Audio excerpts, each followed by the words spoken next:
Mahigit 140 milyong pisong halaga ng umano'y shabu ang nasamsam sa pinakamalaking buy-bust operation sa Zamboanga Peninsula.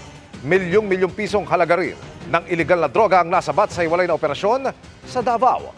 Nakatutok si Krisa Dabitan ng GMA Regional TV, One Mindanao. Sa ikinasang illegal drug buy-bust operation, pasado alas 6 Huwebes ng gabi, nakumpiska ng Philippine Drug Enforcement Agency o PDEA-9 ang 21.4 kilos na hinihinalang shabu sa Purok 1, Salam Drive, Barangay Mampang sa Zamboanga City. Ayon sa PDEA-9, ito ang pinakamalaking buy-bust operation sa buong rehiyon. Arestado ang 4 na lalaki na hindi muna pinangalanan ng otoridad. Ang isa sa kanila, isang guro sa isang pampublikong paaralan sa Tictabon Island, Zamboanga City.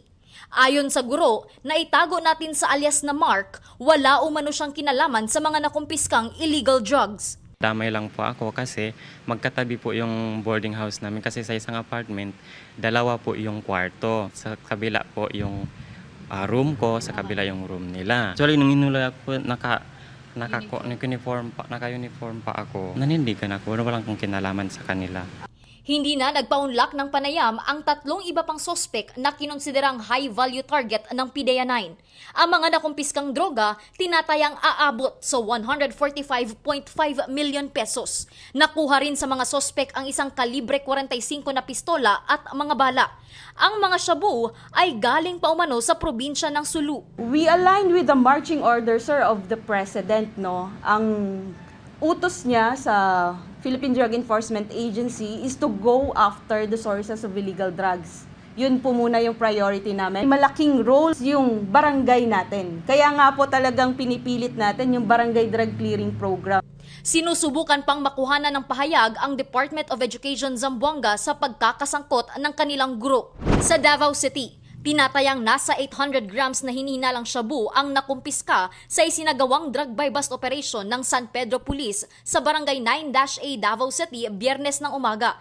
Arestado ang sospek na si alias Dodong na isang high-value target matapos itong mabilhan ng shabu. Tinatayang nasa 5.5 million pesos ang nakumpiskang illegal na droga. Adili to sa kuwagikan na sa kuwa lang to gibilin. Nya kuwa naman po to balik sa kuwa. Pero kabalo ka nga illegal to yung ginabuhat. Kabalo, sir. Ang iyang mga parokyano, makita na to dito sa cellphone nga na-recover na to sa iyaha. Ang ilahang transaction is kaning messenger.